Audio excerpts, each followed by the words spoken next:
जागतिकीकरण या संकल्पनेमध्ये आपल्याला साधी सिंपल कन्सेप्ट समजून घ्यायचं आहे की जग असतं आणि या जगामध्ये मोठ्या प्रमाणात म्हणजे मोठ्या प्रमाणात म्हणण्यापेक्षा 6 प्रमुख खंड आहेत.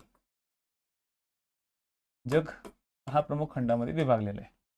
या खंडांपैकी आशियामध्ये सर्वात जास्त लोकसंख्या आहे किंवा आशिया खंडात काही देश आहेत. ऑस्ट्रेलिया आणि ऑस्ट्रेलियाच्या आजूबाजूचे जे ओशनिया वगैरे आहेत त्याच्यामध्ये काही खंड आहेत.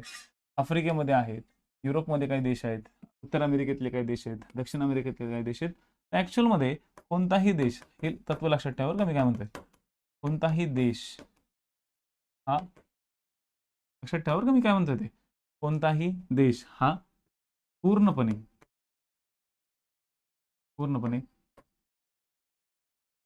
सशक्त नाही किंवा आत्मनिर्धारित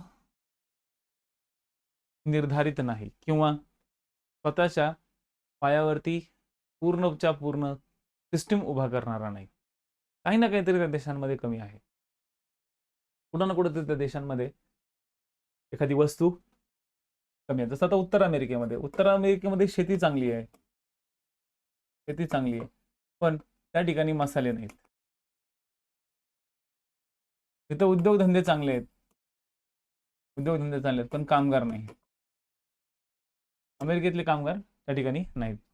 युरोपमध्ये सर्वात चांगले पण शेती नाही. आफ्रिकेमध्ये शेती नाही, पण तंत्रज्ञान पण नाही आणि तिथं प्राकृतिक अवस्था पण तशी नाही. दक्षिण अमेरिकेमध्ये तोच इश्यू, तंत्रज्ञान त्या ठिकाणी नाही. आशियामध्ये सुद्धा त्याच गोष्टी बऱ्याचशा देशांमध्ये, इव्हन इंडियाचा जर विचार केला तर इंडियामध्ये आता आपण विकसनशील देश आहोत, सगळ्या काही गोष्टी आहेत, पण आपल्याकडे भांडवल नाही. कुठं ना कुठं तरी आपण पण मागं पडतो. ऑस्ट्रेलियामध्ये लोकच नाही. या सगळ्या गोष्टी मी का सांगतो तुम्हाला, कारण की कुठल्या ना कुठल्या तरी तत्वावरती आपण एकमेकांबरोबर डिपेंड राहतो. आपण पूर्णपणे आपल्याला स्वतःला आत्मनिर्भर नाही बनवू शकत. कधी ना कधी कुणाची ना कुणाची तरी आपल्याला गरज पडते. आशिया, युरोप, आफ्रिका, उत्तर अमेरिका, दक्षिण अमेरिका, ऑस्ट्रेलिया, हे सगळे जे खंड आहेत, हे खंड एकमेकांबरोबर कधी ना कधीतरी एकमेकांशी निगडीत राहतात. जसं भारतामध्ये काय आहेत, मसाले आहेत. ठीक आहे, भारतामध्ये मसाले आहेत. तर भारतामध्ये जे मसाले आहेत, ह्या मसाल्यांचा व्यापार आपला भारत युरोपला करतो. भारतातून काय जातात मसाले, युरोपला जातात. तर युरोपमधून जे तंत्रज्ञान आहे, हे तंत्रज्ञान आपल्या भारतात येतं. देवाणघेवाण एकमेकांबरोबर चालते आणि जेव्हा देवाणघेवाण एकमेकांबरोबर सुरू असते, त्याच कन्सेप्टला आपण जागतिकीकरण असं म्हणतो. काय म्हणतो? जागतिकीकरण. म्हणजे जागतिकीकरण म्हणजे एक व्यापारी दृष्ट्या जग जवळ येणे, ही कन्सेप्ट आहे. कधी ना कधीतरी एका देशाला दुसऱ्या देशाबरोबर व्यापार करावा लागतो आणि जेव्हा एखादा देश दुसऱ्या देशाबरोबर व्यापार करतो, त्यालाच आपण म्हणतो जग जवळ येत असतं किंवा व्यापाराच्या दृष्टिकोनातून. पॉइंट लक्षात ठेवा, जागतिकीकरण म्हणजे साधी सिंपल गोष्ट आहे, व्यापारासाठी जग जवळ येते. आणि व्यापार का करतं हे तुम्हाला आताच सांगितलं मी, की कुठली ना कुठली तरी वस्तू एखाद्या देशाकडे कमी असते आणि प्रत्येक देशाचं एकच ध्येय असतं की जागतिक पातळीवरती आपली गरज पूर्ण करणे. आता आपल्याकडे काय आहे, आता आपण भारताचा विचार करू. भारतात कमी काय आहे, तर कच्चं तेल कमी आहे. आपण काय, कच्चं तेल कमी, तर कच्चं तेल भारतात कमी आहे. तर आपण कच्च्या तेलासाठी फक्त इराणकडेच जातो का? इराण हा एकच ऑप्शन आहे का आपल्याकडे? सांगा. आपल्या देशाला इराण हा एकच ऑप्शन आहे का? नाही. आपल्या देशाला इराण सोबत बाकीचे पण ऑप्शन्स आहेत. जसं दुबई आहे, कुवेत आहे, सौदी अरेबिया आहे, रशिया आहे. आपण या देशांना, आपण जर सपोज इराणकडनं आपल्याला तेल घेता नाही आलं, तर आपण रशियाकडे जातो. आपल्याकडे ऑप्शन आहेत ना, आपल्याकडे रशियाकडे जातो. रशियाकडनं घेता नाही आलं तर आपण सौदी अरेबियाकडे जातो.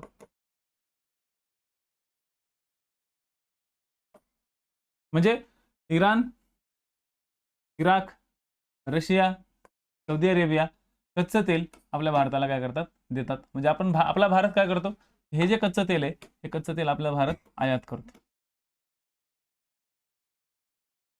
कारण की आपल्याकडे ती गोष्ट कमी आहे, कच्चं तेल आपल्याकडे कमी आहे. कच्चं तेल कमी असल्यामुळे आपला देश हा आयात करतो.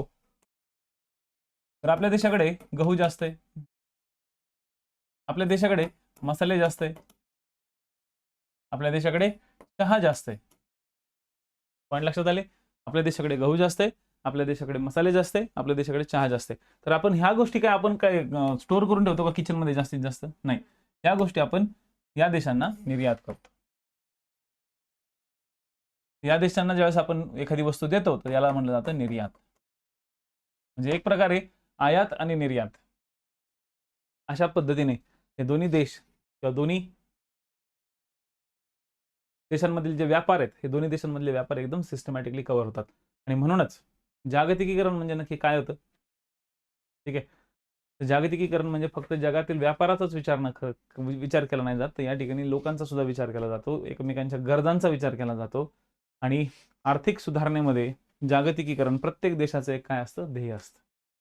प्रत्येक देशाचं ध्येय आहे की आपण जागतिकीकरणामध्ये सगळ्यात पुढे राहायचं, सगळ्यात पुढे जायचं. म्हणून ज्या ठिकाणी एखादी स्वस्त किंवा एकदम मोठ्या प्रमाणात कच्चा माल उपलब्ध आहे, ठीक आहे, अशा ठिकाणावरून आपण एखादं उत्पादन आयात करतो. जसं आता इराणकडे, रशियाकडे, सौदी अरेबियाकडे भरपूर मोठ्या प्रमाणात कच्चं तेल आहे, जे की तुम्हाला मी स्लाइडवरती इथं समजून सांगितलेलंच आहे. इराणकडे, रशियाकडे, सौदी अरेबियाकडे भरपूर मोठ्या प्रमाणात कच्चं तेल आहे. तर तिथलं कच्चं तेल आपण काय करतोय? आणतोय. आणि आपल्याकडे सुद्धा असलेला जो काही कच्चा रॉ मटेरियल आहे, गहू, मसाले, चहा, हे सगळे काय आहेत? रॉ मटेरियल आहेत. तर हे सगळे रॉ मटेरियल आपण उचलून कोणाला देतोय? त्या देशांना देतोय. म्हणजे एकमेकांच्या गरजा पूर्ण केल्या जातात. काय केल्या जातात? तर एकमेकांच्या गरजा पूर्ण केल्या जातात. हे एकमेकांची जी गरज पूर्ण करण्याची जी सिस्टीम असते, याच सिस्टीमला म्हटलं जातं जागतिकीकरण. जागतिकीकरण म्हणजे सिंपल गोष्ट ह्याच आहे, दुसऱ्या कुठल्या गोष्टी या ठिकाणी समजायच्या नाहीत. जागतिकीकरणामध्ये क्लिअरली झालेलं आहे. ज्योती मॅडम समजले? ठीक आहे. जगातील कोणत्याही कोपऱ्यापर्यंत वस्तू आणि सेवा पुरवल्या जातात, त्याला पण जागतिकीकरण म्हणतात. ठीक आहे, जगातील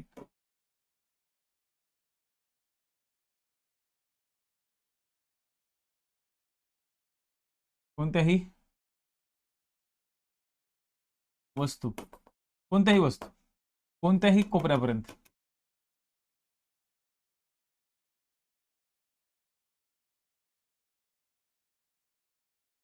पर्यंत पोहोचवणे. पॉईंट लक्षात आले? जगातील कोणतीही वस्तू ही कोणत्याही कोपऱ्यापर्यंत पोहोचवणे. जिथं जिथं त्या वस्तूची गरज आहे, जिथं जिथं त्या वस्तूची डिमांड आहे, गरज म्हणण्यापेक्षा मागणी पण असते ना, जर त्या वस्तूची मागणी जर त्या कोपऱ्यापासून झाली असेल तर ऑब्व्हियसली तिथपर्यंत जातं. तर जगातील कोणत्याही वस्तू कोणत्याही कोपऱ्यापर्यंत पोहोचण्याचं जे काम आहे ते या जागतिकीकरणाच्या माध्यमातून केलं जातं. म्हणजे जग हीच एक बाजारपेठ आहे असं इथं समजलं जातं. इथं पॉईंट नक्की लिहून ठेवायचा, जग हीच एक बाजारपेठ आहे. आज तुम्ही व्हॉट्सअप वापरता, ठीक आहे, आता इथं व्हॉट्सअपचा एक लोगो तुम्हाला मला इथं दिसला. व्हॉट्सअप वापरता, व्हॉट्सअप कोणत्या देशाचं आहे? आपल्या भारताचं आहे का व्हॉट्सअप? तर बोला, व्हॉट्सअप आपल्या भारताचं आहे का? नाही. व्हॉट्सअप कशाचं आहे? कोणत्या देशाचं आहे? व्हॉट्सअप हे अमेरिकेचं आहे. कोणाचं आहे मालकी? झुक्याची मालकी आहे, झुकरबर्ग. ठीक आहे, तर हे जे व्हॉट्सअप आहेत, आजकाल तुम्ही सगळेजण व्हॉट्सअप वापरताय. ओके, आजकाल व्हॉट्सअप सगळेच वापरतात. पण व्हॉट्सअप हे कोणाचं आहे? हे एक आंतरराष्ट्रीय पातळीवरून आलेली आपल्या भारतातली एक सेवा आहे, ज्या सेवेला आपण आपल्या मोबाईलमध्ये यूज करतो. आपल्या त्या मोबाईलमध्ये काय करतो? यूज करतो. तर जागतिक बाजारपेठ हे व्हॉट्सअपसाठी काय ओपन आहे. आपल्या भारताने व्हॉट्सअपला परमिशन दिली म्हणून व्हॉट्सअप आपल्या भारतात आला. व्हॉट्सअप आपल्या भारतात, जर भारताने परमिशन नाही दिली व्हॉट्सअपला की चल उद्यापासून व्हॉट्सअप बंद आपल्या भारतातल्या सगळ्या लोकांसाठी, तर व्हॉट्सअप खरंच नाही भेटणार आपल्याला. हे सगळं भारताच्या हातात आहे. हे सगळं भारताच्या हातात आहे. आज आपल्या भारताने टिकटॉक बंद केलं, झालं, टिकटॉक बंद झालं. टिकटॉक हे सुद्धा आपलं थोडीच आहे, हे टिकटॉक सुद्धा बाहेरचं होतं. म्हणजे थोडक्यात काय, तर आपल्या भारतामध्ये आपल्या भारताला एखाद्या देशातल्या सेवेला आपल्या भारतामध्ये आपण अलाउड करू शकतो आणि ती सेवा आपल्या भारतामध्ये राहून चांगल्या पद्धतीने काम करू शकते. आपण त्या सेवेचा वापर आपल्या स्वतःच्या यूजसाठी, पर्सनल यूजसाठी करू शकतो. म्हणजे जे व्हॉट्सअप आहे, हे व्हॉट्सअपसाठी काय, जग ही एक बाजारपेठ आहे. ते प्रत्येक देशाकडे जाते, प्रत्येक देशाची परमिशन घेते आणि त्या देशामध्ये जाऊन ते व्हॉट्सअपच्या माध्यमातून ते काय करतात, आपला बाजारपेठ किंवा आपली जी सर्व्हिस आहे ती सर्व्हिस तिथं देण्याचा प्रयत्न करतात. ठीक आहे. तर कायम लक्षात ठेवा, की जगातील कोणत्याही कानाकोपऱ्यात एखादी वस्तू पोहोचवायची असेल तर आपल्याला जागतिकीकरणाची गरज पडेल. ठीक आहे. परकीय क्षेत्र, आणि या परकीय क्षेत्रामध्ये जर आपल्याला उलाढाल करायची किंवा परकीय क्षेत्राला डेव्हलप करायचे, म्हणजे थोडक्यात परकीय व्यापार, चला परकीय व्यापार, या परकीय व्यापारावरती जर भर घालायचा असेल, परकीय व्यापारावर जर भर घालायचा असेल तर डेफिनेटली जागतिकीकरण हा एक सगळ्यात महत्त्वाचा टूल आहे. एक असं शस्त्र आहे की ज्या शस्त्रावरून तुम्ही परकीय व्यापारामध्ये खूप पुढे जाण्याचा प्रयत्न करू शकता किंवा आपला आयात आणि निर्यात चांगला डेव्हलप करू शकता. ठीक आहे. म्हणजे कायम लक्षात ठेवा, जर कधी तुम्हाला विचारलं की जागतिकीकरणाचं मुख्य लक्षण काय, जागतिकीकरणाचं मुख्य लक्षण आहे जग हीच एक बाजारपेठ आहे यांच्यासाठी. ठीक आहे. जग हीच एक बाजारपेठ. मग त्यासाठी काय केलं जातं, त्यासाठी त्या बाजारपेठेमध्ये पसरायचं असेल, तर बाजारपेठेमध्ये जर पसरायचं असेल तर ती बाजारपेठ कॅप्चर करण्यासाठी तिथं तेवढं मोठ्या प्रमाणात उत्पादन पण पाहिजे. आता मला सांगा, आता मी तुम्हाला थोडासा मॅप सांगितला होता बघा इथं, तर उत्तर अमेरिकेमध्ये व्हॉट्सअप आहे. ओके, व्हॉट्सअप कोणाचं आहे, उत्तर अमेरिकेचं आहे. ओके, उत्तर अमेरिकेचं व्हॉट्सअप आहे. तर मग मला सांगा, व्हॉट्सअप युरोपमध्ये पण चालतं, व्हॉट्सअप आशियामध्ये पण चालतं, व्हॉट्सअप आफ्रिकेतही चालतं, व्हॉट्सअप दक्षिण अमेरिकेतही चालतं, व्हॉट्सअप ऑस्ट्रेलियातही चालतं. व्हॉट्सअप जवळपास या बऱ्याच खंडांमध्ये चालतं. तर त्यासाठी व्हॉट्सअपची सेवा देणारी जी संस्था आहे, ही सेवा देणारी संस्था कुठे आहे, ही सेवा देणारी संस्था USA मध्ये, कॅलिफोर्नियाला. ठीक आहे, USA मध्ये कॅलिफोर्नियाला आहे. तिथून त्यांनी काय केले, आफ्रिकेमध्ये फक्त एक ऑफिस घेतलेले, युरोपमध्ये फक्त एक ऑफिस घेतलेले, आशियामध्ये सुद्धा, इंडियामध्ये एक ऑफिस घेतलेले, आणि ऑस्ट्रेलियामध्ये ऑफिस आहे, इकडचं एक ऑफिस आहे. प्रत्येक ठिकाणी त्यांची ऑफिस आहेत आणि या ऑफिसमधून त्यांच्या सर्व्हिसेस लोकांना दिल्या जातात. या ऑफिसमधून काय दिल्या जातात, त्यांच्या सर्व्हिसेस लोकांना दिल्या जातात. आणि जेव्हा या सर्व्हिसेस लोकांना दिल्या जातात, जेव्हा हे सर्व्हिसेस लोकांपर्यंत पोहोचवले जातात, तेव्हा त्याचा रीच लोकांपर्यंत जास्त वाढतो. जर लोकांपर्यंत त्याचा रीच वाढला तर डेफिनेटली त्याचा फायदा होतो, पण जर लोकांपर्यंत त्याचा रीच नाही वाढला तर त्याचा कसलाही फायदा होत नाही. म्हणून आपला जो व्हॉट्सअप ही काय करते, सेवा देते. व्हॉट्सअप ही काय करते, सेवा देते. परंतु आता तुमच्यापैकी बऱ्याचशा लोकांना माहितीच असेल की आशियामध्ये एक देश आहे जपान वगैरे, या जपान किंवा साऊथ कोरिया, त्यांच्यामध्ये भरपूर सारे असे आहेत, जसं फॉर एक्झाम्पल सॅमसंग,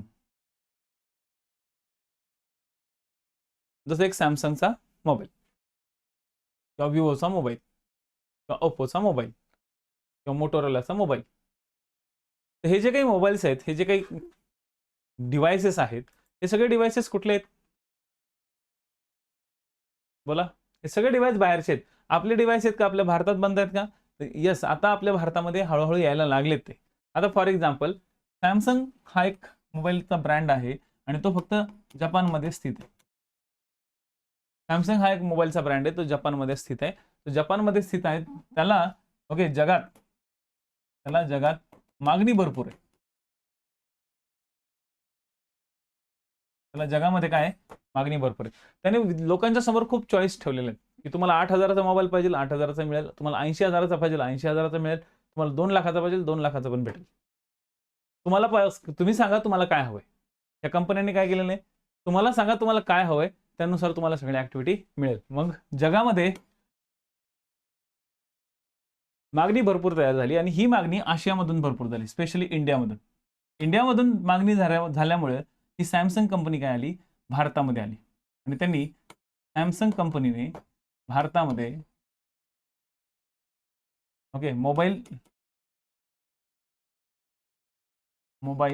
युनिट सुरू केलं. म्हणजे मोबाईल युनिट सुरू केले म्हणजे काय, तर त्यांना मागणी एवढी भयंकर होती की ती मागणी पूर्ण करण्यासाठी त्यांच्याकडे कंपनीच नव्हती, त्यांच्याकडे तेवढ्या जागा नव्हती. मग त्यांनी काय केलं, त्यांनी सॅमसंगचं जपानमध्ये हेडक्वार्टर होतं, तर त्यांनी हेडक्वार्टर जपानला ठेवलं, पण भारतामध्ये त्यांनी एक मोबाईल युनिट डिव्हाइस सुरू केलं. सेम त्यांनी असंच mobile unit device mobile unit MU आता मी लिहून देईल, हेच त्यांनी सेम ओके दक्षिण अमेरिका आणि उत्तर अमेरिकेमध्ये एक ठिकाणी समजा आता फॉर एक्झाम्पल ओके ब्राझीलमध्ये त्यांनी मोबाईल युनिट सुरू केलं. म्हणजे आता काय झालं की एक कंपनीचं हेडक्वार्टर जपानमध्ये आहे, ठीक आहे, पण त्यांचे मॅन्युफॅक्चरिंग युनिट्स किंवा मोबाईल युनिट्स निर्माण करणारे जे डिव्हायसेस आहेत ते वेगवेगळ्या कंट्रीजमध्ये आहेत. म्हणजे साऊथ अमेरिकेमध्ये आहे, त्यानंतर भारतामध्ये आहे, त्यानंतर युरोपमध्ये आहे. त्यांनी प्रत्येक कॉन्टिनेंटमध्ये किंवा त्यांना शक्य होईल तेवढ्या कॉन्टिनेंटमध्ये त्यांनी काय केले, मोबाईल युनिट स्टार्ट करून ठेवले. आणि मोबाईल युनिट स्टार्ट केल्यामुळे काय झालं की त्यांची उत्पादन वाढलं. त्यांचं काय होतं, उत्पादनात वाढ होते. मोबाईल युनिट्स वाढले म्हणजे त्यांच्या उत्पादनात वाढ झाली. उत्पादनात वाढ झाली तर त्यांनी काय केलं, ते स्पर्धेत टिकून राहतात. त्यांचा जो मोबाईलचा खप आहे, मोबाईलचा खप वाढतो. ओके, मोबाईलचा खप काय होतो, वाढतो आणि तो मोबाईल आपल्या भारतापर्यंत येतो. जर आपल्या भारतामध्ये मोबाईल युनिट नसेल तर, आपल्या भारतामध्ये मोबाईल युनिटच नसेल तर काय होईल? बोला इकडे पटकन, ज्योती लक्ष्मी मॅडम बोला. इकडे दुसरीकडे कोण आहे? हा काजल बोला.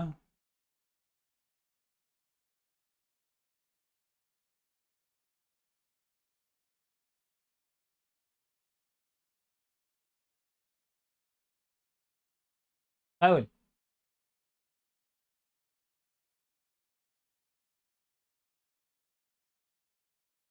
Rice, very good.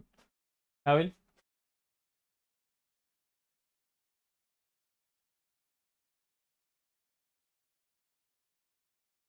जर आपल्या देशामध्ये मोबाईल युनिटच नसतील तर मग दुसरं कुठलं तरी एखादी कंपनी आपल्या देशामध्ये येईल. जसे ॲपल येईल, विवो येईल, वेगवेगळे मोटोरोला येईल आणि ह्या कंपनी आपल्या मार्केटला कव्हर करतील. भारत हा एक ओपन मार्केट आहे. भारत हे सर्वात मोठं बाजारपेठ आहे आणि या बाजारपेठेमध्ये बऱ्याचशा कंपन्या डोळा ठेवून असतात आणि ह्या कंपन्या काय करतात, आपल्या भारतामध्ये येण्यासाठी मरमर करतात. जेव्हा ह्या कंपन्या आपल्या भारतामध्ये येतात आणि जेव्हा या कंपन्या आपल्या भारतामध्ये येऊन, ठीक आहे, जेव्हा या कंपन्या आपल्या भारतामध्ये येऊन आपला मार्केट कॅप्चर करायचा प्रयत्न करतात, आपण त्यालाच काय म्हणतो, मल्टीनॅशनल कंपनी. त्यामुळे जागतिकीकरण ज्यावेळेस तुम्ही समजून चालत असतात तेव्हा मल्टीनॅशनल कंपनी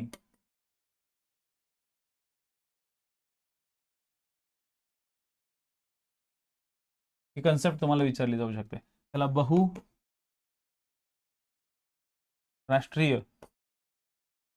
कंपन्या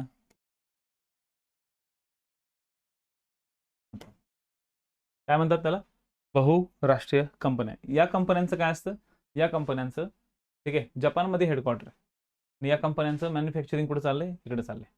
जसं आता for example Audi he company कुठली आहे, जर्मनीची आहे. ऑडी ही जर्मनीची कंपनी आहे, पण ती ऑडीची कार आपल्या भारतात अवेलेबल होते. का होते? कारण की ऑडीसाठी आपलं भारत हे एक मार्केट आहे आणि ऑडी काय करते, कारला मॅन्युफॅक्चरिंग करून आपल्या भारतामध्ये पाठवते.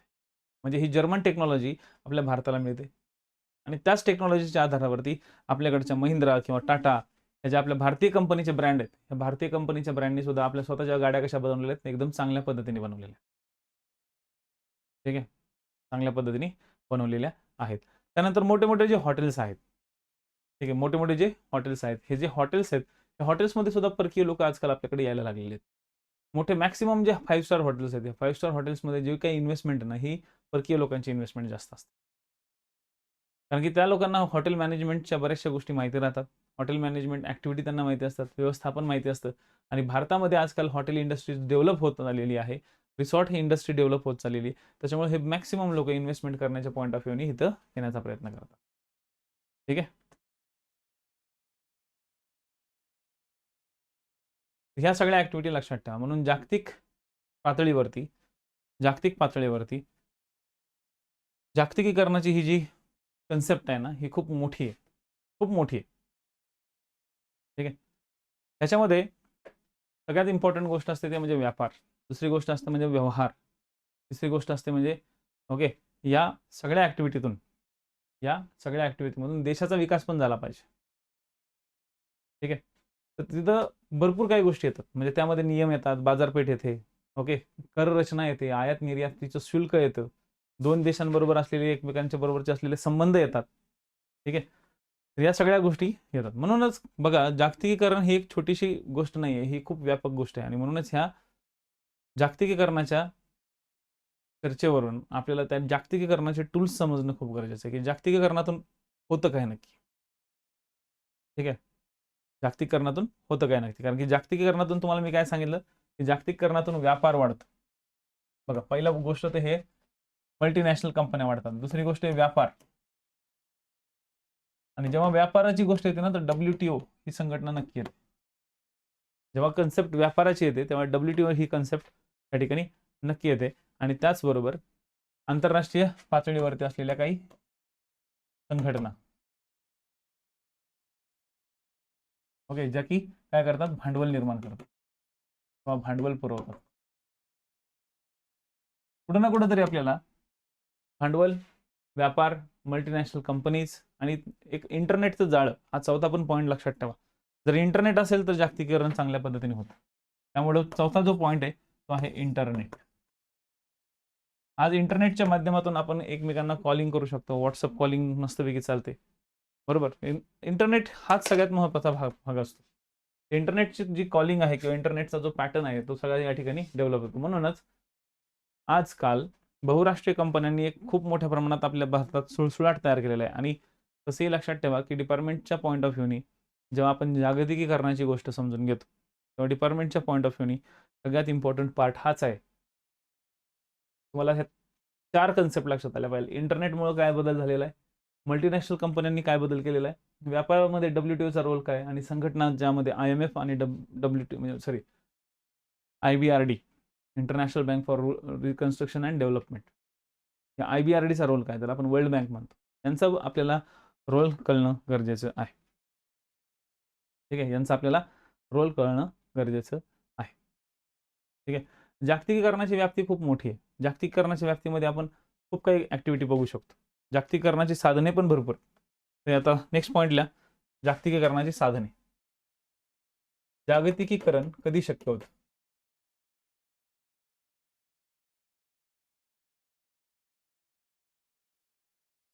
जागतिकीकरण कधी शक्य होतं? हे सगळं तुमच्यासाठी नवीन आहे. माझ्या ठोकळ्यातलं ह्या गोष्टी मी थोड्याशा कमी सांगतोय. ठोकळ्यामधून तुम्हाला ह्या गोष्टी समजणार पण नाहीत. ठोकळ्यामध्ये खूप छोटीशी इन्फॉर्मेशन याच्यामध्ये दिलेली आहे आणि लवकरच तुम्हाला यावरती आधारित नोट्स पण मिळतील. ठीक आहे, यावरती आधारित काय मिळतील, नोट्सही मिळतील. तर जेवढं शक्य होईल तेवढं मी तुम्हाला कव्हर करायचा या ठिकाणी प्रयत्न करेन. ठीक आहे, बाकी तुम्ही रोज छान अभ्यास करत चला. तुमची या डिसेंबर महिन्यामध्ये बऱ्याचशा गोष्टी येणार होत्या, म्हणजे तुमचा सिलेबस आणि बाकीच्या गोष्टी. MPSCच्या सिलेबसच्या पॉईंट ऑफ व्ह्यूनी MPSCच्या कार्यकाळात किंवा सॉरी MPSCच्या कार्यालयामध्ये तुमच्या सिलेबसवरती सध्या ओके बऱ्याचशा गोष्टी चालू आहेत. लवकरात लवकर सिलेबस तुमचा आउट होणार आहे. आणि मला असं वाटतं की 2026च्या आतच तुमचा म्हणजे 2025च्या एंडिंगला तुमचा सिलेबस आउट होऊ शकतो. आणि जर समजा सिलेबस आउट झाला आणि त्या सिलेबसमध्ये प्री आणि मेन्स जर एकत्रित झाली, ठीक आहे, प्री आणि मेन्स एकत्रित होण्याची जास्तीत जास्त शक्यता वाटते, किंवा कदाचित फॉरेन्सिक सायन्स वाढू शकतं, किंवा नवीन आलेले जे लॉ आहेत त्यातले बरेचसे तरतुदी तुमच्यासाठी लागू होऊ शकतात. ओके, भरपूर काही ॲक्टिव्हिटी होणार आहेत तुमच्या सिलेबसच्या पॉईंट ऑफ व्ह्यूनी. जर सपोज ती जर झाली तर ती लवकरात लवकर तुम्हाला कळेल. आणि जर ती समजा आउट झाली जरी तरी आपण लगेच त्यासाठी प्रिपेअर असणं गरजेचं आहे. म्हणूनच डिपार्टमेंटच्या पॉईंट ऑफ व्ह्यूनी पुढे भविष्यात जानेवारी-फेब्रुवारीपासून ज्या विद्यार्थ्यांना ऑफलाईन येण्याची इच्छा आहे त्यांनी नक्की येण्याचा प्रयत्न करा. कारण की KG रँच हे सर्व डिपार्टमेंटवाल्यांसाठी ओपन आहे. बघले बाकीच्यांसाठी नाही, पण डिपार्टमेंटवाल्यांसाठी नक्कीच ओपन आहे. स्पेशली जे काही नागपूरच्या बाहेरचे जे विद्यार्थी आहेत त्यांच्यासाठी. ठीक आहे, तर हे पॉईंट्स लक्षात ठेवा. तर जागतिकीकरणाची जी साधने आहेत, ती जागतिकीकरणाची साधने लिहून ठेवा. सगळ्यात पहिले म्हणजे माहिती व तंत्रज्ञान. कधी तुम्ही मगरपट्टा सिटी, ॲमनोरा किंवा हिंजवडी यांची नावं ऐकलीत का? तर ही जी काही नावं आहेत ही आपल्या महाराष्ट्रातली असे काही IT सेक्टर्स आहेत की ज्या ठिकाणी कॉल सेंटर्स किंवा इंटरनॅशनल लेवलवरचे जे काही मोठे मोठे संस्था आहेत, ह्या संस्थांनी आपलं एक स्वतःचं सेवा पुरवण्यासाठी पुरवणे, तंत्रज्ञान किंवा सॉफ्टवेअर डेव्हलप करणे, सॉफ्टवेअर निर्माण करणे, सॉफ्टवेअर निर्माण करणे या संदर्भातल्या गोष्टी तयार करून ठेवलेल्या आहेत. म्हणजे माहिती आणि तंत्रज्ञान या ठिकाणी गरजेचं आहे. त्याचबरोबर आपल्या देशातले खूप उच्च शिक्षित लोक ज्ञान संपादित करतात. ज्ञान संपादन करून अनेक लोक परदेशामध्ये जातात, परदेशात जातात किंवा वाईस वर्सा परदेशातून आपल्या भारतात येतात, परदेशातून आपल्या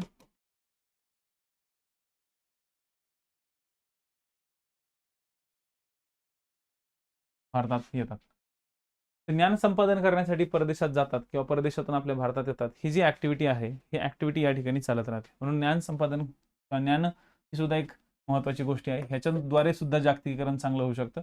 माहिती तंत्रज्ञानासोबत या ठिकाणी कशाची गरज पडते त्या म्हणजे इंटरनेट. इंटरनेटच्या माध्यमातून तर जग एकदम जवळ झालेलं आहे. चुटकीवरती तुम्हाला ईमेल जगात कुठेही पाठवता येऊ शकतो. त्यानंतर बहुराष्ट्र कंपन्या, ओके, मल्टी नॅशनल MNCs, MNCने खूप मोठ्या प्रमाणात जाळं तयार करून ठेवलेलं आहे. इंटरनेटच्या माध्यमातून आजकाल डिजिटल करन्सी सुद्धा चांगल्या पद्धतीने डेव्हलप होत चाललेली आहे. ठीक आहे, लक्षात. त्यानंतर बहुराष्ट्रीय कंपन्यांचे जाळं सुद्धा या ठिकाणी डेव्हलप होत चाललेलं आहे. आणि पाचवं सगळ्यात महत्वाची गोष्ट म्हणजे आंतरराष्ट्रीय संबंध. आपल्या देशाचा आंतरराष्ट्रीय एक संबंध खूप महत्वाचा आहे. आणि सध्या डिपार्टमेंटमध्ये जर फ्युचरमध्ये जर कधी क्वेश्चन्स आला तर बांगलादेशवरती भरपूर क्वेश्चन येतील, कारण की भारत आणि बांगलादेश यांच्यातले जे संबंध आहेत ते थोडेसे बिघडायला लागलेत. ठीक आहे, तर कुठं ना कुठेतरी हा एक खूप मोठा पॉईंट आहे आणि त्याच रिलेटेड असलेल्या काही गोष्टी मी आज आपल्या टेलिग्राम चॅनलवरती टाकलेल्या आहेत. तर थोडंसं अपडेट राहत चला. ज्या गोष्टीसाठी तुम्ही प्रिपेअर करताय ती डिपार्टमेंटची गोष्ट आहे, त्यामुळं तुमच्या डिपार्टमेंटच्या गोष्टी सोडून बाकीच्या गोष्टींमध्ये ऍक्टिव्हिटी थोडीशी कमी करा आणि डिपार्टमेंटवरती फोकस जास्तीत जास्त ठेवायचा प्रयत्न करा. तर बहुराष्ट्रीय जे कंपन्या आहेत या बहुराष्ट्रीय कंपन्या नक्की काय काम करतात आणि कसं करतात या गोष्टी आपल्याला आता थोड्याशा समजून घ्यायच्या. बघा, बहुराष्ट्रीय कंपन्या ज्या असतात ना यांचा पूर्ण जगभर प्रसार असतो. जगभर प्रसार म्हणजे जगभर प्रसार. त्यांच्याकडे प्रचंड भांडवल असतं. एखाद्या देशामध्ये जायचं, एखाद्या देशातल्या पंतप्रधानाला भेटायचं किंवा एखाद्या देशाला सांगायचं की बाबा आम्ही तुमच्या देशात येऊ आणि तुमच्या देशामध्ये आम्ही अशी अशी इन्व्हेस्टमेंट करू. आता इथं काय आली गोष्ट इन्व्हेस्टमेंटची. मग एखादी बहुराष्ट्रीय कंपनी, ठीक आहे, एखादी बहुराष्ट्रीय कंपनी जेव्हा आपल्या भारतात प्रवेश करते, ती भारतात येते, तेव्हा आपल्याला काय मिळतं? आपल्याला गुंतवणूक मिळते, परकीय गुंतवणूक. परकीय गुंतवणूक मिळते म्हणजे आपल्याला परकीय चलन पण मिळते, बरोबर ना? एखादी बहुराष्ट्रीय कंपनी जेव्हा आपल्या भारतात येते तेव्हा आपल्याला परकीय गुंतवणूक पण मिळते आणि परकीय चलन पण मिळतं.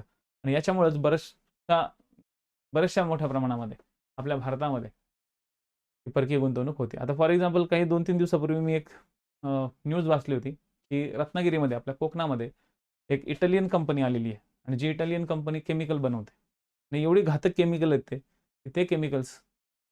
ते केमिकल्स जर पर्यावरणामध्ये रिलीज झाले तर ते कायमस्वरूपी राहतात. ते कधीच नष्ट होत नाहीत. त्यांचा इफेक्ट कायमस्वरूपी राहतो. आणि त्या कंपनीला युरोपमधून हाकललेली आहे. आणि आपल्या नरेंद्र मोदींनी त्या कंपनीला आपल्या भारतात बोलवलेलं आहे. आणि भारतामध्ये आपल्या कोकणामधल्या रत्नागिरीमध्ये त्यांना स्थानिकीकरण करण्यासाठी परमिशन दिलेली आहे. त्या कंपनीने सुद्धा रत्नागिरी स्वीकारले. म्हणजे आता इथं काय झालं मित्रांनो, एक मल्टीनॅशनल कंपनी जिची ऑलरेडी जवळपास 10 ते 20 देशांमध्ये आपल्या ब्रँचेस आहेत, आपले युनिट्स आहेत, ती कंपनी आता आपल्या भारतामध्ये येऊन म्हणजे इटलीतून तिला हाकलली. इटलीतनं हाकलली म्हणजे ती लगेच बुडली का? लगेच लॉसमध्ये गेली का? तिने लगेच कंपनी बंद पडली का? नाही. त्याचं हेडक्वार्टर इटलीमध्ये आहे, पण तिच्या कंपन्या ज्या आहेत तिथं ते केमिकल मॅन्युफॅक्चरिंग केलं जातं, ते केमिकल जवळपास 12 ते 13 देशांमध्ये. म्हणजे एखाद्या देशातलं युनिट बंद पडलं की लगेच ती कंपनी दुसऱ्या देशात जाते. त्याच्यामुळे या कंपन्यांकडून लय पैसा असतो. या कंपन्यांकडून ना भरपूर पैसा असतो आणि ह्या कंपन्या मग एका देशातून दुसऱ्या देशात जातात आणि जनरली हे गरीब देश पकडतात.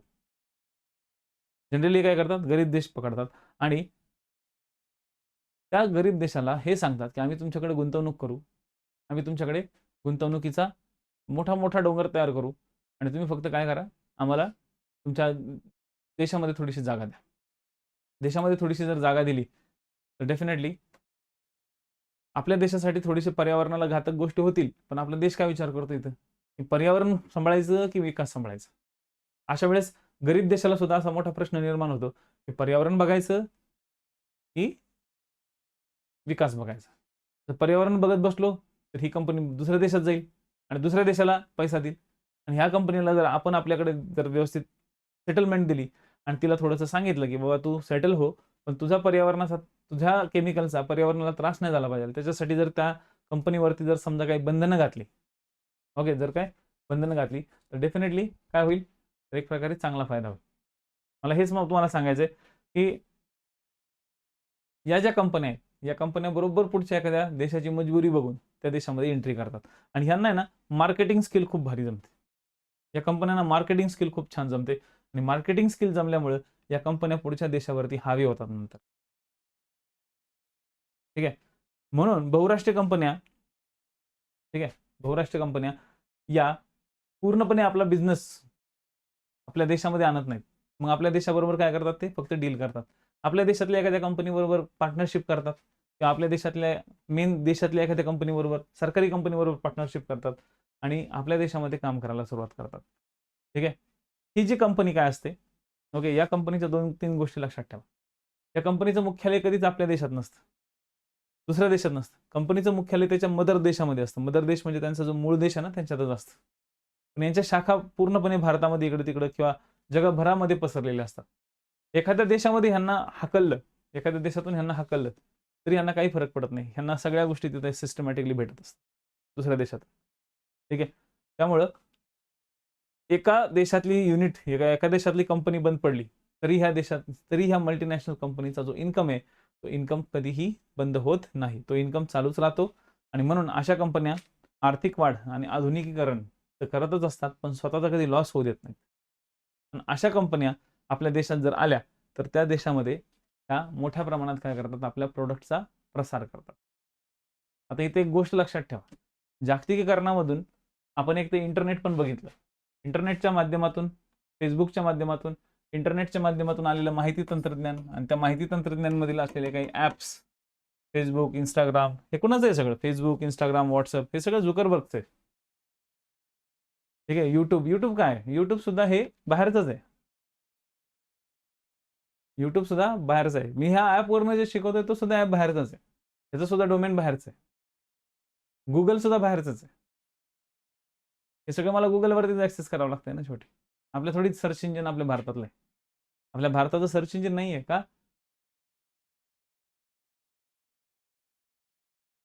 कारण की भारतामध्ये तेवढी तंत्रज्ञान नाहीये. भारतामध्ये तेवढं तंत्रज्ञान नसल्यामुळे भारतामध्ये ह्या बेसिक गोष्टी नाहीच आहेत. आणि म्हणूनच आपल्या भारतामध्ये मल्टीनॅशनल कंपन्याच खूप कमी आहेत. आपल्या भारताच्याच मल्टीनॅशनल कंपन्या खूप कमी आहेत. पण भारतामध्ये बाहेरच्या मल्टीनॅशनल कंपन्या जरा जास्त आलेल्या आहेत. आणि म्हणूनच मल्टीनॅशनल कंपन्यांचा जेवढा फायदा आहे तेवढा तोटा पण आहे. आता जेव्हा ह्या कंपन्या आपल्या भारतात येतात, त्यावेळेस हे आपल्या भारतातल्या कंपनीबरोबर काय करतात? कॉम्पिटिशन स्टार्ट करतात. ठीक आहे. काय करतात?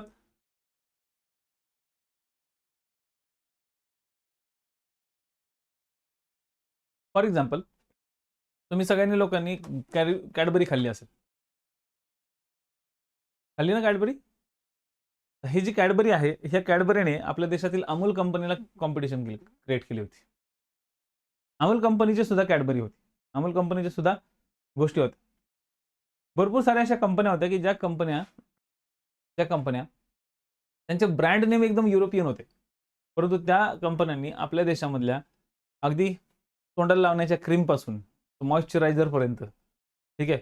मॉइश्चरायझरपासून तर इव्हन आपण जे शर्ट घालतो किंवा जे कपडे घालतो त्या कपड्यांपासून आपण जे चपल्या घालतो, त्या बूट्स किंवा अशा शूजपर्यंत त्या कंपन्यांनी काय केलेलं आहे? मार्केट कॅप्चर करून ठेवलेलं आहे. आणि आपल्याला काय वाटतं, की आपण एखाद्या चांगल्या ब्रँडेड कंपनीचं, ओके, आपण एखाद्या चांगल्या ब्रँडेड कंपनीची एखादी वस्तू वापरली म्हणजे आपलं एक राहणीमान जे आहे ना, ते राहणीमान खूप चांगलं वाटतं. तर आपल्या डोळ्यावरती आहे ना, या बहुराष्ट्रीय कंपन्यांनी काय केलेलं आहे, एक असा पडदा टाकलेला आहे, की बाबा तुम्ही जर आमचे प्रॉडक्ट्स वापरले, तर तुम्ही खूप जास्त पद्धतीने डेव्हलप होऊ शकता. म्हणूनच भारतामध्ये बहुराष्ट्रीय कंपन्या खूप जास्त मोठ्या प्रमाणात येतात. आता येण्यामागचं कारण काय? हां, बहुराष्ट्रीय कंपन्या आपल्या देशात का येतात? कारण की आपल्या देशात आहे जवळपास 140 करोड पॉप्युलेशन. जगात 800 करोड पॉप्युलेशन आहे. त्या 800 करोड पॉप्युलेशन पैकी 140 करोडची पैदास आपल्या भारताने करून ठेवलेली आहे. आता एवढी सगळी जर पैदास करून ठेवलेली, एवढी सगळी जर पॉप्युलेशन तयार करून ठेवलेली आहे, तर या पॉप्युलेशनच्या गरजा पण तेवढ्याच मोठ्या असतील ना? काय असतील? या पॉप्युलेशनच्या गरजा पण तेवढ्याच मोठ्या असतील. आणि या पॉप्युलेशनच्या गरजा मोठ्या असल्यामुळं आपल्या देशामध्ये या पॉप्युलेशनची जी मागणी आहे ती खूप जास्त वाढत राहते. आणि मागणी जर वाढली आणि जर तिथं वस्तूंचा पुरवठा जर कमी पडला, तर मग आपल्या देशामध्ये किंमत वाढ होण्याची भीती असते. आणि आपल्या देशातली किंमत वाढ होऊ नये म्हणून आपल्या देशाला काही वस्तूंचा आपल्याला आयात करावीच लागते. आणि जर त्या वस्तू आपण आयात नाही केल्या, तर लोक त्या आयात करण्यासाठी किंवा ते श्रीमंत लोकच फक्त त्या गोष्टी आयात करतील. आपल्या गोरगरीब जनतेला त्या वस्तू कधीच भेटणार नाही. इव्हन खाण्याच्या वस्तू, खनिजांच्या वस्तू, खनिज खाणं, पिणं या सगळ्या गोष्टी आपल्याला बाहेरून आयात कराव्या लागतात मॅक्सिमम. कारण की लोकांची तशी डिमांड व्हायला लागली आहे. आणि लोकांची डिमांड झाल्यामुळेच आपल्याला ह्या वस्तू बाहेरून आणाव्या लागतात. आता जर लोकांनी खूप जास्त डिमांड केली, खूप जास्त डिमांड केली, खूप जास्त डिमांड केली, मग ती कंपनीच आपल्या देशात येऊन बसते. ती म्हणते की चल भारतातली डिमांड यायला लागली, मी एक काम करतो, भारतातच येऊन बसतो.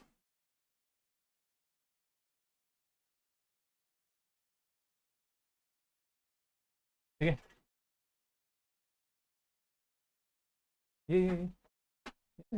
दिसलं तर काय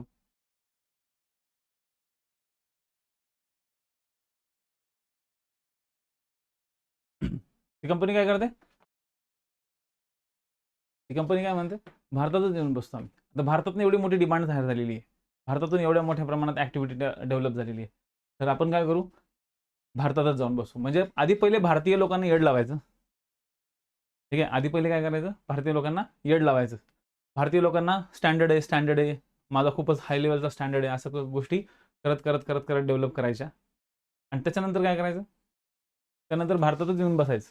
भारताच्या गव्हर्नमेंटला सांगायचं की बघ, एवढ्या एवढ्या मोठ्या प्रमाणात माझ्या वस्तू तुमच्या देशात वापरल्या जातात, तर मला इथं येऊ दे, मला एक जागा द्या, मी त्या जागेवरती येते, त्या जागेवरती जाऊन बसते.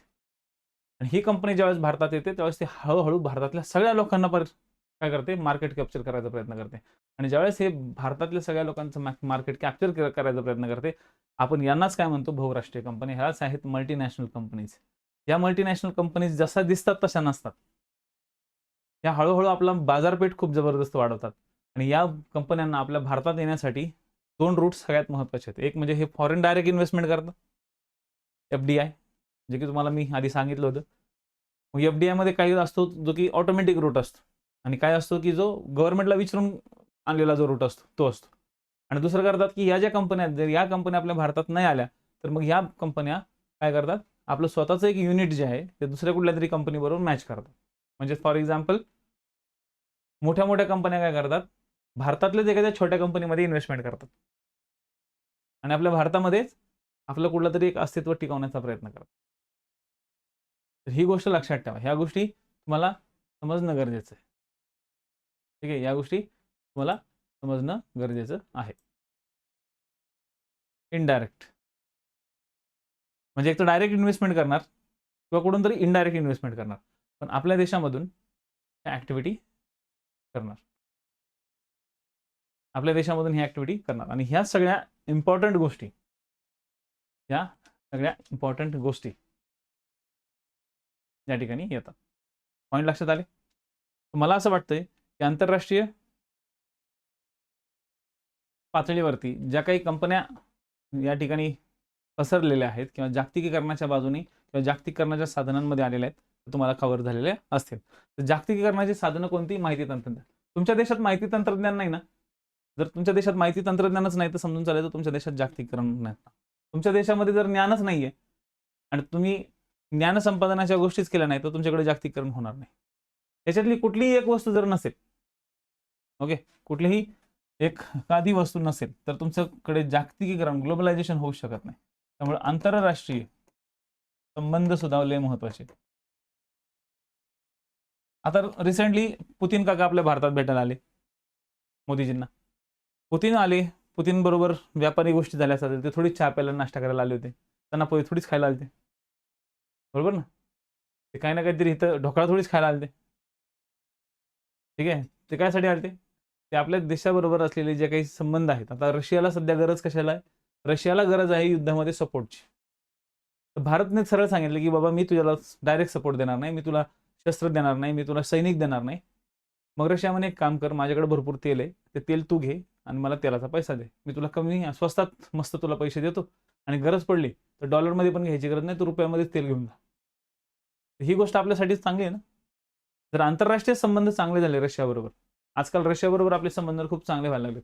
जर आंतरराष्ट्रीय संबंध चांगले झाले तर डेफिनेटली आपण काय करू, आपण रशियाकडनं चांगल्या वस्तू आयात करू ज्या आपल्या भारताच्या गरजेच्या आहेत आणि त्या वस्तू डेव्हलप करून आपली आपली प्रगती करू. मीनवाईल रशियाला काय मिळते, पैसा मिळतोय. मग अमेरिका किंवा युरोपवाले लोक काय म्हणतात की भारत रशियाला पैसा देतोय आणि मग रशिया तो युक्रेनवरती वापरतोय किंवा युक्रेनसाठी लढाईसाठी वापरतोय. म्हणजे आपल्या पैशातून रशिया तिकडे काय करतोय आपल्याला घेणं देणं आहे का? नाही, आपल्याला आपली वस्तू मिळण्याची मतलब. तर सध्या याच गोष्टी सध्या चालू आहे की बाबांनो, मी रशियाला, आपला भारत काय म्हणतोय, मी रशियाला पैसा देतोय, पण तू कशासाठी देतोय? मी फुकट, तू लढाई कर, तू लढाई कर, लढाई कर, ह्याच्यासाठी नाही देत मी पैसा. मी ह्याच्यासाठी पैसा देत नाही की तू लढाई कर, मी ह्याच्यासाठी पैसा देतोय की तू मला स्वस्तात विकून राहिला ना, तू स्वस्तात मला विक, मला सध्या वस्तूंची गरज आहे. आणि आपण कुणाकडनं विकत घ्यायचं ना, आपण काय करायचं हे आपण आपलं बघू ना, लोकांना विचारायची काय गरज आहे? आपण थोडीच ट्रम्पला विचारतोय. ठीक आहे, ह्या बऱ्याचशा गोष्टी या ठिकाणी आहेत. त्यामुळे जागतिकीकरणामध्ये ज्यावेळेस आपण एंट्री करतो, तर ज्यावेळेस जागतिकीकरणात एंट्री करतो त्यावेळेस 4 गोष्टी लक्षात ठेवायच्या. कुठे? 4 गोष्टी. एक म्हणजे आंतरराष्ट्रीय संबंध तुम्हाला माहिती पाहिजे. दुसरं म्हणजे WTO काय आहे, व्यापारामध्ये त्यांचा काय रोल आहे. तिसरं म्हणजे MNC आणि चौथं म्हणजे IBRD, international bank for reconstruction and development, त्याला आपण म्हणतो वर्ल्ड बँक. या गोष्टी आपल्याला महत्त्वाच्या. ठीक आहे, तर हे पॉईंट्स गरजेचे आहेत, हे पॉईंट्स आपल्याला डेव्हलप करायचे आहेत. म्हणूनच आंतरराष्ट्रीय पातळीवरती ज्या काही ॲक्टिव्हिटी चालतात त्या आपल्याला समजून घ्यायच्या आहेत. म्हणून आंतरराष्ट्रीय पातळीवर आता उद्या तुम्हाला मी आंतरराष्ट्रीय काही महत्त्वाच्या संघटना आणि जागतिकीकरणाचे काही आपण ठरवलेले जे घटक आहेत, जे आपण ठोकळ्याच्या पॉईंट ऑफ व्ह्यूनी बघणार आहोत, तर उद्या जागतिकीकरण ठोकळ्याच्या पॉईंट ऑफ व्ह्यूनी वाचून या. तुमच्याकडे ठोकळे असतील असे मी समजतो, नसेल तर तुम्हाला ह्या सगळ्या गोष्टी अपडेट मिळतील लवकरात लवकर. ठीक आहे, एवढं बोलून आजचं आपलं लेक्चर संपवतो. जय हिंद, जय महाराष्ट्र. कुणाला काय डाऊट आहे का? क्लिअर?